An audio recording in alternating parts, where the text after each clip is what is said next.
ओम नमो नारायण महायोगी पायलट बाबा के द्वारा लिखी हुई पुस्तक अंतर यात्रा भाग 2 के अध्याय 12 गति विज्ञान के विषय में बाबा जी के अनुभव आप सब लोगों से साझा करेंगे।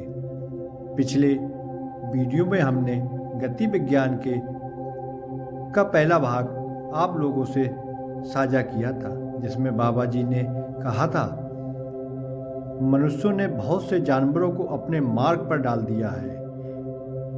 वे मनुष्य के साथ रहकर कर्म करने लगे हैं और वे सब मनुष्य जीवन पाने के अधिकारी बनते जा रहे हैं। पशु होकर भी उनका रहन सहन बच्चों की तरह हो रहा है।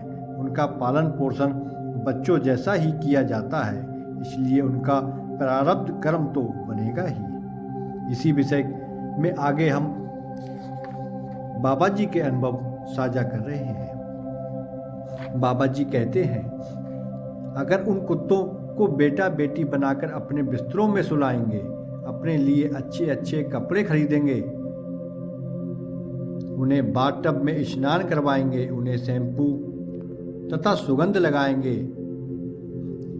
जो कि गरीब मानवों को भी उपलब्ध नहीं है, तो फिर आपके कर्मों का अवलोकन होगा तो क्या गति होगी, आप सोचें। आज भी मेरे आश्रम में दुनिया की अच्छी नस्ल के कुत्ते हैं। उन्हें समय पर भोजन मिल जाता है। वे सब 100% शाकाहारी हैं। फल खाते हैं, दूध पीते हैं, चावल दाल रोटी खाते हैं। कुछ और दे दो तो नहीं खाते। कुत्ते और शाकाहारी। आपको बड़ा आश्चर्य होगा, परंतु यह सत्य है।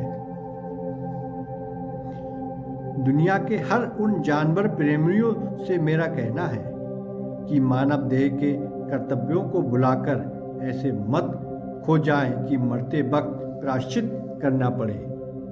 यह कर्म भूमि है, यहाँ कर्मों के फल की गति होती है। अहंकार को छोड़िए, कर्तव्य को निभाइए।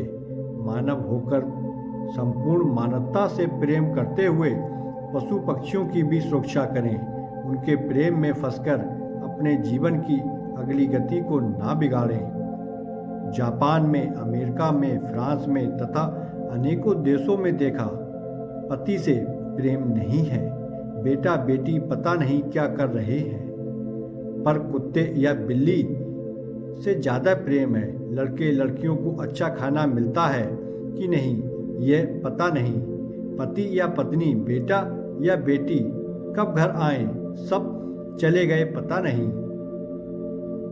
पर कुत्तों को लेकर घूमना इत्यादि के बारे में सब पता है। मनुष्य जानवर बन गया है। गरीबी से व्यक्ति त्रस्त है। अफ्रीका, इंडोनेशिया, नेपाल, भारत से लेकर अरब देशों में हजारों बच्चे भूख से मर रहे हैं। वस्त्र नहीं है, और ये कुत्ते बिल्लियां कितने भाग्यशाली हैं, आप कल्पना कर सकते हैं। साथ ही साथ आप सोचिए, आपका मन कहाँ है? जहाँ आपका मन है वहीं गति होगी। अगर आपको विश्वास नहीं है तो आइए, मैं आपकी गति को पहले ही दिखा सकता हूँ। ये पृथ्वी नोट कर रही है, ये हवा अपने साथ मेमोराइज कर रही है, और सबसे ज़्यादा आपका मन अपने स्मृति पटल पर लिख रहा है। वह सब आपको अगले जन्म की गति बता सकते हैं। बाबा जी कहते हैं, मैंने देखा है एक अच्छे योगी, उन्होंने सन 1982 में शरीर छोड़ा है। अपने हाथी से बड़ा ही प्यार करते थे, स्नेह करते थे। उन्होंने हाथी पाल रखा था। हाथी का प्रेम भी अपूर्व था। योगी का शरीर छूटा तो हाथी ने भी शरीर छोड़ दिया। जब योगी को हृदय रोग हुआ तो हाथी रो रहा था।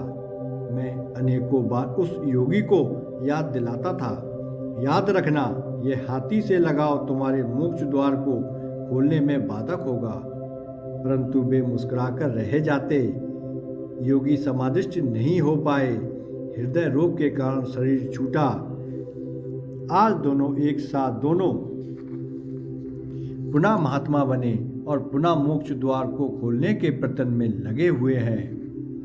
बाबा जी आगे बतलाते हैं कि मैं एक दिन कालीचौर के जंगल में घूम रहा था। एक महात्मा के साथ लंगूर को देखा। लंगूर भागकर मेरे पास आया। वे वैष्णव संत थे। हम दोनों एक साथ बैठकर बातें करते थे। मैंने संत से पूछा, यह कहाँ मिला आपको? इसे आप छोड़ क्यों नहीं देते? वे हंसकर बोले, ये अब जाता ही नहीं। इसे मैंने दीक्षा दे दी है। इसका नाम भगवान दास रखा है। यह मुझे नहर में गिरा हुआ मिला था। तब यह एक छोटा सा बच्चा था। बाबा जी कहते हैं, मुझे तुरंत ही राजा भरत की कहानी याद आ गई। उन्हें भी हिरण का बच्चा पानी में गिरकर डूबता हुआ मिला था। उस हिरण के बच्चे को वे अपने महल में ले आए। उसे अपने पास ही रखा। उसे बहुत चाहने लगे। राजा भरत मुक्त थे। वे अपनी साधना भक्ति सेवा के लिए आज भी याद किए जाते हैं। अनेकों ऋषियों ने राजा भरत को उस हिरण के बच्चे से इतना ज़्यादा लगाव के लिए मना किया, उसे छोड़ देने का इशारा भी किया, पर राजा भरत ने नहीं छोड़ा। अंत में वही हुआ। जब राजा भरत का शरीर छूट रहा था तो मन हिरण के बच्चे में था। इसी कारण राजा भरत को हिरण के बच्चे का जन्म लेना पड़ा। राजा भरत ज्ञानी थे। हिरण के बच्चे का जन्म ग्रहण करने के बाद भी उन्हें उसका बोध था। धन्य कहिए ऋषि नारद को, जिन्होंने राजा भरत का हिरण के रूप में पहचान लिया। उन्होंने पूछा, कहिए राजा भरत, कैसा लग रहा है? नारद जी ने उस हिरण के बच्चे को ज्ञान की दीक्षा देकर मुक्त किया। बाबा जी कहते हैं, ठीक वैसी ही स्थिति अपने पास बैठे उस महात्मा की थी। उसके साथ वह लंगूर केवल एक बंदर नहीं था, बल्कि वह एक साधक था। वह लंगूर का बच्चा, जिसे भगवान दास नाम दिया था, मैंने अपने पास रख लिया। उसे लेकर हिमालय की उस गुफा की ओर चला गया जहाँ मार्कंडेय ऋषि ने तपस्या करके अमरता को प्राप्त किया था, मृत्यु पर विजय प्राप्त की थी।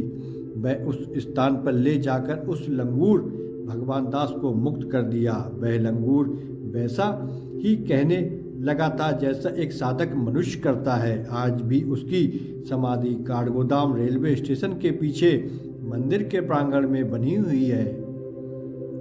आप सब मानव है। आपकी यात्रा अधूरी है। कभी भी अपने बारे में नहीं सोचा, केवल बाहर की यात्राएं करते रहे। बाहर के सुख से सुखी हुए, बाहर के दुख से दुखी हुए। बस इतना ही आपके जीवन का सत्य है। प्रेम किया और बिछड़े गए, क्योंकि प्रेम को भी टेस्ट के लिए किया। प्रेम को भी भोग बना दिया। प्रेम को भी अनुभूतियों में विसार दिया। भोग की अनुभूतियों को